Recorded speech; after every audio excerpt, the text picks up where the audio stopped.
I love One Piece. One Piece is the greatest peak fiction, and one of its characters definitely takes this winning matchup. We're talking about Katakuri vs. Pain isn't even remotely close. Why do you think Katakuri wins? He's way too strong, too fast, his hacks is crazy, strong hockey, can see into the future. He won't be able to touch him. Really, let's be honest.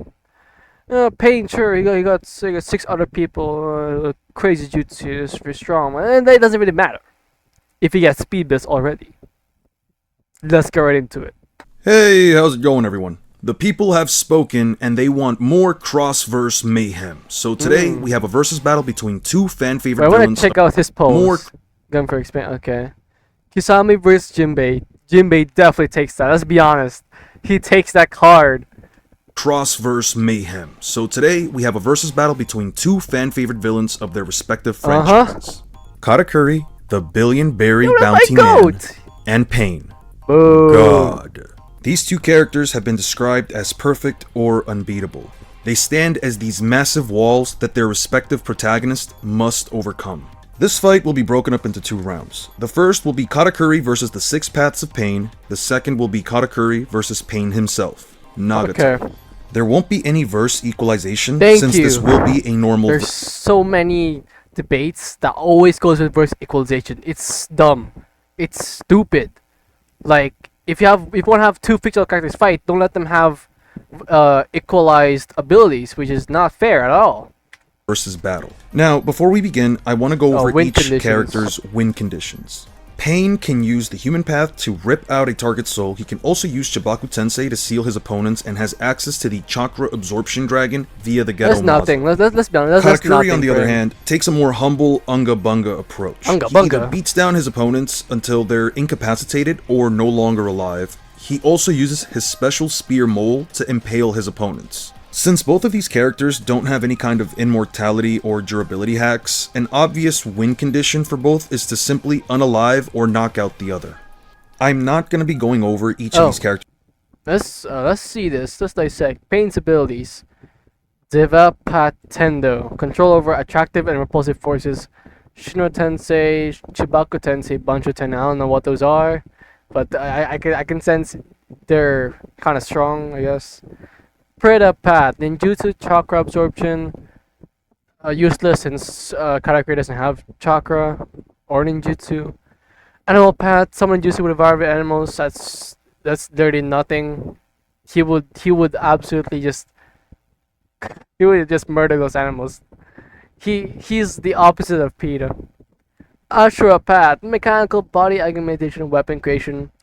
He can do Katakuri can do the same with his Do abilities. Human Path, soul extraction, integration.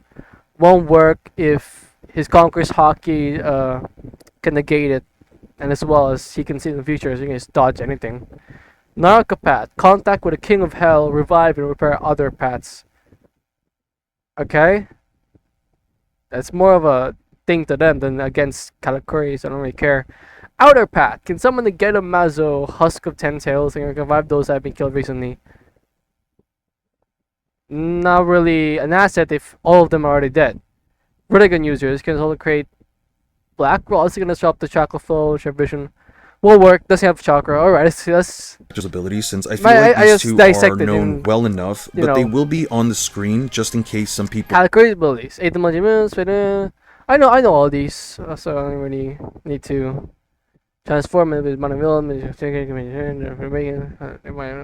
Okay. We'll need a refresher. Now, with all of that out of the way, let's begin. First thing we need to go over is speed. Pain is easily able to keep up with Kakashi, but his reaction time and combat speed seem to be fairly relative, if not faster, considering he can keep up with Sage Mode Naruto. Kakashi as a teenager was capable of cutting a lightning bolt in half while heavily depleted on chakra and struggled to form a Chidori. Yet he was capable of running up a large tree and tagging the lightning bolt. Now, considering that the version of Kakashi Pain fought should be stronger and faster, that can put Kakashi's speed at anywhere between massively hypersonic to sub-relativistic. So we can comfortably put Pain's speed along those lines, especially since he dodged a point-blank lightning blade. Naruto characters don't really have that many light speed feats or statements at this point, unless you go with the data books as a source, and we don't really see another light speed That's the thing about Naruto. They're mostly like lightning based, I guess, like for like speed and some light speed, but it's not even relevant that much. As for One Piece characters, as close to like near the Skypiea arc, which is like the third arc, I guess, like third major arc, One Piece rare early on has been dodging lightning attacks already. And also for like near before time skip, we've already been having character like Weekend Zoro who can dodge light reflected attacks, which is light speed, while being injured. Till we get to the Raikage. The data book states that his double lariat with B, which uses his version. And yes, I will be pausing a lot, so I'm sorry, but that's how I wanna take this into seriously. One lightning cloak can reach almost the speed of light.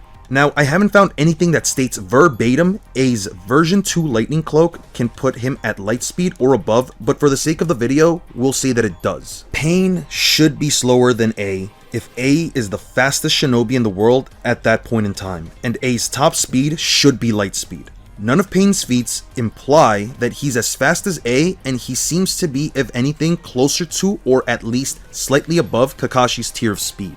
Now, I've gone through One Piece speed scaling quite a bit in my other videos. Post-time skip Luffy was capable of casually dodging pacifista lasers, which are made directly from Kizaru's light, and proceeded to blitz and one-shot the pacifista. He barely makes an effort to move. It's stated that these are rays of light and that Vegapunk was capable of reproducing Kizaru's abilities with the pacifistas. There isn't anything that directly implies these beams aren't made out of light, function any differently than Kizaru's beams, or travel slower than light, so Luffy should be at least the speed of light right out of the time skip. He also calls these beams slow. By the time Luffy fights Katakuri in the Mirror World, he was getting speed blitz until he unlocked Gear 4 Snake Man, which is crazy, right? Arcs later, their encounter isn't even remotely close, thanks to Katakuri's ability to see into the future. The thing is, Luffy is very fast. And Katakuri outspeeds that. Luffy in base can dodge light speed, stack that speed he has in Gear 2, which is at least like 3 times power up, I guess, for speed and strength. Then stacked on top of that will be Gear 4, which is a bigger increase. Top of that, Gear 4 Snake Man, with a lot more, slightly more faster form than the original Gear 4. And Katakuri was still keeping up, which is very terrifying. Now, have all that stacked with his light speed with Luffy's light speed reaction time and speed. He's like at this point crazy fast, and yet Katakuri is able to speed that through his mastery of advanced observation haki. Now, just to make it very clear, Future Sight is not a perfect answer to everything. The user has to be physically capable of reacting to the future events they see, so every feat Katakuri produces while using Future Sight is only possible because he's fast enough to move and react. Yeah. Right from the start of their fight, Luffy attacks Katakuri with a Hawk Gatling. It is safe to assume that Luffy gets at least twice as fast while using second gear as a low ball. Hawk Gatling is a barrage of armament haki reinforced punches, and Katakuri can easily keep up with a barrage of punches that are moving at least twice as fast as light and can cancel them out. Not only that, but he can even copy Luffy's attack more efficiently. He consistently dodges all of Luffy's second gear attacks. So technically, Pain will be fighting Luffy, kind of. We know Luffy beats Pain, so. And can blitz Luffy mid-dodge. When Luffy switches to third gear, Katakuri completely overpowers his elephant gun with an even larger punch. Right out of the time skip, Luffy's elephant gun, while submerged underwater and weakened by the ocean, could one-shot a giant kraken later named Sarume that's about 300 meters tall. Luffy also says that the ocean is draining his energy while struggling.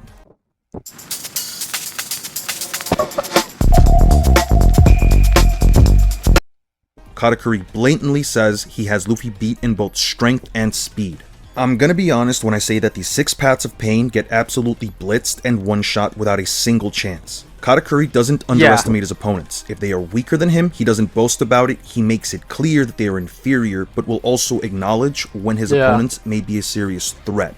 He's like an honorable warrior. If he sees a person that's comparable strength to him, but something unfortunate happens and that the other opponent he's fighting doesn't have control of, he will try to replicate that unfortunateness, and as an honor, will weaken himself just to make it fair.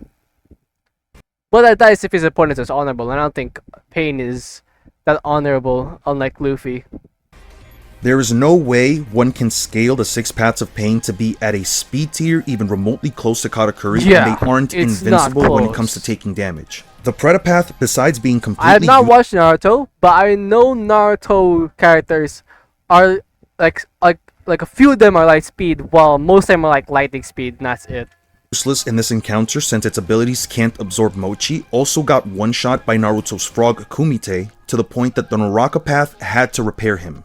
The Asura Path has gotten one-shot twice by Naruto's Sage Art Rasengan and the Father-Son Partial Expansion Jutsu. The Human Path may be able to rip out his soul if it's able to touch Katakuri, but How can the Human Path grab Katakuri's soul given the massive speed difference feature site Isma? Yeah, that's what I'm saying, right? Luffy wasn't able to touch him because he was using his Mochi body to dodge it. Like, he's not a Logia, but he's a special paramecia that allows him to change his body into Mochi, which other paramecias can't do. So, if any one of them tries to touch him, he will see in the future, dodge it with his Mochi, just making a hole. It's like this, not very close. Can't even begin to imagine a scenario where the Paints can hold down Katakuri, who's faster, can see into the future, so catching him off guard isn't likely, and he can reshape his entire body to dodge attacks or escape capture. All of their feats, dodging their opponent's attacks thanks to their shared vision, won't really help them out because none of their opponents have light speed feats. Yeah, they want to be the highest you can scale Sage Mode Naruto or Jiraiya is sub-relativistic, and because we know that Luffy at that point, before he unlocked his new form against Katakuri, was definitely faster than Pain, all of them combined. And yet, Katakuri was able to outshadow that, which is even then, unfair. They have to look at what their opponent is doing. Having more numbers on Katakuri doesn't really make much of a difference because Katakuri can just make more arms or legs to fight them individually. Yeah, he's basically having the same amount of set of limbs as all of them combined by making his own limbs to fight them. Just you know one SpongeBob meme where Patrick and SpongeBob were like the practice couple. SpongeBob had the baby and he has so many arms going out of him to make do work. That's what we look like against. Now I'm not sure how the summoning animals would interact with Conqueror's Haki. Seeing as how Luffy was capable of one shot, I feel like Conqueror's Haki would work, as it's not stated that you need to have Haki yourself. I mean, all beings in One Piece have Haki, but they don't know how to use it. Only the top tiers know. So, it's not stated that that you yourself needs to have Haki. Actually, no. It's not saying that you yourself doesn't have to need Haki for Conqueror's Haki to work. Therefore, I think it could go 50-50 wherever it works or not, because it's never been shown in One Piece. A giant kraken while weakened from the ocean, I don't think it's absurd to argue that Katakuri couldn't one-shot most of the summoning animals. It's a bit weird, right? It's only been humans that have been shown to have Conqueror's Haki. I mean, not like Haki in general. It was never shown for the animals themselves to have Haki. So, if that's the case, then Conqueror's Haki should work against animals, as it was worked in One Piece as well. Or intimidate them into at least fainting. But to play devil's advocate, let's just say that because they have black rods and they are special summonings, they're an exception to Conqueror's Haki. Okay, it makes sense. Even then, I'm not sure as to what they can do. The Rinnegan Dog is clearly the most oppressive of the summonings to fight because the more you hit it, the more it multiplies. Luckily, Katakuri can incapacitate it without hurting. Yeah, you can use his awakening to make the whole ground Mochi into extent of like miles, I guess. And then they will just stick. The dogs will stick to them and won't be able to do anything at all.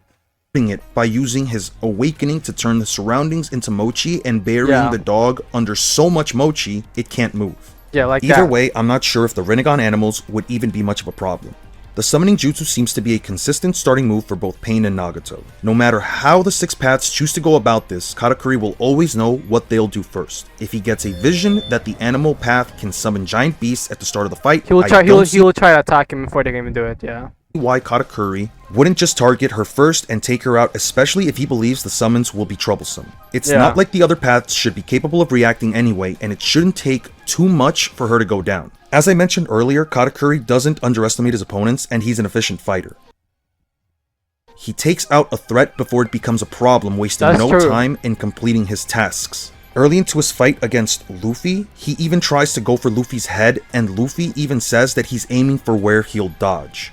Katakuri can most likely take out 5 of the paths without much issue, and against Tendo, the strongest path of Pain, I don't believe things change in the slightest bit. Yeah. The difference between Nagato funneling all of his chakra into Tendo instead of all 6 paths at the same time shouldn't be so great that he can make up the difference in speed. In fact, he could perform like the massive almighty push that destroyed Konoha or Chibaku Tensei can be dealt with because of both of these jutsu have a steep chakra cost, even if Pain would have more chakra to work with. Since the other paths would like to be taken out, he shouldn't be capable of spamming those jutsu repeatedly. Yeah. Okay. Future sight. If he goes for almighty push, Katakuri can just back up outside of its range, and if he uses Chibaku Tensei, I'm sure that in the time he needs to generate the gravitational sphere, Katakuri will have put a hole in his chest. Yeah. Even plugging in a controller might not be enough, because anything they would do, Katakuri would already know about it beforehand, and he would react with more than enough speed. This round easily goes to Katakuri. Now moving on to round 2, Nagato, for the sake of this fight, he will be alive, but his legs will be damaged. Unfortunately, there's not a lot to go off of for me to know if Nagato was any stronger or weaker before the incident with Hanzo, and before he became Pain. There's not a lot of information about how strong or fast he was before the rampage, and the only other time he does fight is as an Edo, but his legs are still damaged. Even if you give him functioning legs, I don't think it makes much of a difference. Yeah. I want to make one thing very clear. Nagato should be more than capable of hurting Katakuri. I don't doubt that he has the sufficient attack potency to put down Katakuri. If he could land multiple Shinra Tenseis like the one he uses to destroy the leaf or knock away the toads, I think he can very well have a shot. It also took a combination of a Tailed Beast Bomb, Rasen Shuriken, and Yasaka Magatama to take down his strongest jutsu, Chibaku Tensei. So it's safe to say that he's at least as strong as Gyuki, who has island level AP. So where does Nagato scale in terms of speed? I'm sure some will put him at light speed since he fought KCM Naruto, who only a few chapters earlier dodged the Raikage's light speed punch. However, that doesn't exactly mean that Nagato scales to that light speed movement in the first place. Naruto did dodge the Raikage, but it can be considered a running or movement speed feat and not a combat speed feat. I mean, Naruto never exchanges blows with the Raikage at light speed, he just dodged a light speed punch while already in motion. What I'm getting at is that Naruto never runs at full speed towards Nagato. Every single time they interact in the fight, Nagato either uses Universal Pull or Naruto attacks his summoning dog. There really isn't any evidence, at least that I found, that would put Nagato at light speed for movement, reaction, or combat speed because Naruto never even ran towards him. So given this massive speed gap, could Nagato win? No. Well, he does have 3 potential win conditions. Okay. The human path's soul absorption, Chibaku Tensei, and the giant chakra absorbing dragon. I'll go over each one by one. For Nagato to rip out Katakuri's soul, he has to make physical contact with the target. Which I doubt Katakuri will even allow him to do. Now, I'm sure that some will argue that either the combination of Bansho Tenin or his chameleon summon can incapacitate Katakuri long enough to rip out his soul. However, I do not think this is a plausible situation unless Katakuri does absolutely nothing. Katakuri makes it very clear that it has been years since he's been punched and he never lets his opponents even lay a finger on him. The chameleon summoning can most likely be sensed by observation haki since it senses presence and even those that lurk out of sight. Bansho Tenin also does not prevent the person from moving their limbs during the gravitational attraction. Kakashi could pull out a chained weight and wrap it around a pillar to resist the pull of the technique for as long as he could. Same thing. Now, Katakuri can transform any part of his body into mochi and shape it at will. Even if there's nothing for him to grab onto to stop himself from getting pulled, he can just punch or stab Nagato from a distance as he's getting pulled. It's not like he would get caught off guard because of his future sight, and he should be more than fast enough to hit Nagato before his soul gets guy is so smart. Even then, there's nothing that's stopping him from just reshaping his body around Nagato's hands. After Katakuri regained his composure while fighting Gear 4 Luffy, he dodged a barrage of punches from Luffy's Kong Ore Gun. As a reminder, when Luffy first used Gear 4 against Doflamingo, not only did Dofi say that Luffy was several times stronger, several meaning 3 to 4 times, but Luffy hard blitzed Doflamingo while closing a massive gap of distance, and Doflamingo was not only surprised. Gear 4 is like so strong and fast, and Katakuri was able to outscale that. So you can tell what the gap is in terms of speed and strength. But he couldn't even react. Gear 4 should be at least twice as fast as second gear, so I can safely say that at bare minimum, Gear 4 should be 3 to 4 times faster than Light, and that's if you assume that Luffy hasn't gotten any stronger or faster in the last 3 arcs. Katakuri was capable of keeping up with, dodging, and even damaging Gear 4 Luffy to the point he could draw out blood with his power mochi. Now, for Chibaku Tensei, I can't say for certain if Katakuri would figure out that he needs to destroy the gravitational orb to cancel out the jutsu, but what he can do is use his awakening. Katakuri's awakening allows him to turn his surroundings into mochi, and he can make the rocks that being gravitational into mochi, and then control that. So anything he tries to do with his gravitational jutsu or whatever, he can turn that object being gravitational affected to mochi and then control that instead by him. So whatever he controls, he can control. Which is so unfair. Manipulate them as he wishes. The exact range isn't important because whatever amount of terrain and stone gets pulled into Chibaku Tensei that's within his vicinity, if he gets caught, can and will be turned into mochi, so he can likely force his way out. Even if one argues that Katakuri wouldn't be able to resist the gravitational pull to bust out even after using his awakening, he can stick his feet into the freaking ground by making the ground mochi with his awakenings, so he wouldn't be able to get gravitational affected anyway. What exactly is stopping Katakuri from backing up outside of its range in the first place?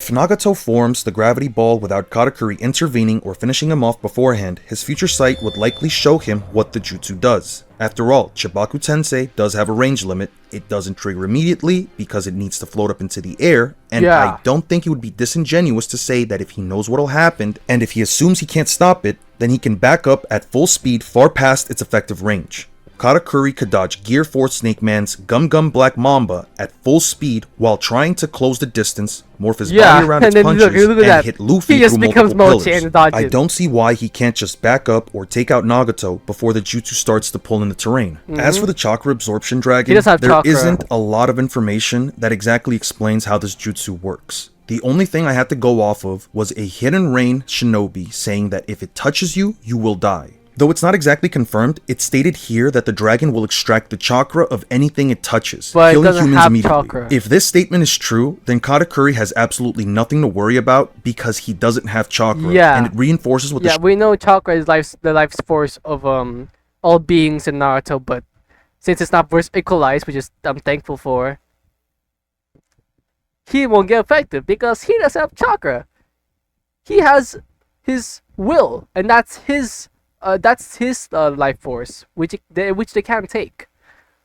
Shinobi said because in the Naruto verse, if all of your chakra is extracted, you die.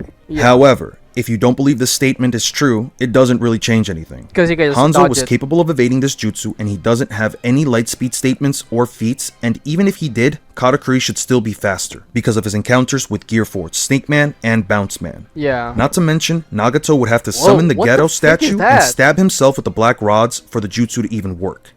As a reminder, Katakuri isn't gonna wait for Nagato to do all of that, especially if he knows what'll happen beforehand. Really. I'm really trying to think of a reasonable way that Nagato... The only time we didn't do anything during a fight with Luffy was letting Luffy transform, but it's valid considering you let the main character transform every time, even if you are that kind of person that won't let them do anything. So it's a shonen thing where they let the protagonist transform. So Nagato wins this fight. I think the best argument that could be made for Nagato winning is just Chibaku Tensei. If you don't believe Katakuri turning the surrounding terrain into sticky mochi or getting out of the jutsu's range with raw speed will help him deal with it, then I guess Nagato can take a win by sealing him. However, I believe Katakuri has plausible counters to his 3 win conditions. Because his durability is crazy and endurance. Even if it gets hit, he can just tank it. Speed gap between these two is too massive to just ignore, and he can see into the future, so Nagato can't just catch him off guard. Yeah. He doesn't underestimate his opponents, he always goes for the kill, he fights efficiently, and he doesn't just wait for them to use their best moves. If I had to be honest, he does just blitz and one-shot Nagato before the neurons in his brain even realize that he got bonked by a giant fist made out of mochi. So there you have it. I hope you guys enjoyed this video, and I would really appreciate it if you could... Thank you for explaining the truth. What's your name again? Eon. Alright. Go subscribe to Eon. He's goated. He's telling the truth. With detailed research. Now, there you have it, folks. That's why Katakuri wins. It's just the speed gap is too much and his featured sight while having so much hacks with his Devil Fruit. Like you said, he'll just one-shot him. One-shot Pain in any form. Yeah. Team One Piece wins again, guys. Thanks for watching. I'll react to more Eon's videos since he's a goated guy, but go subscribe to him. If you don't, you're biased. Yeah, subscribe to me, like, hit the notification bell to see more One Piece content like this in the future, or any debate or anything really. Well, that's about it. I'll see you in the next one, guys. Goodbye.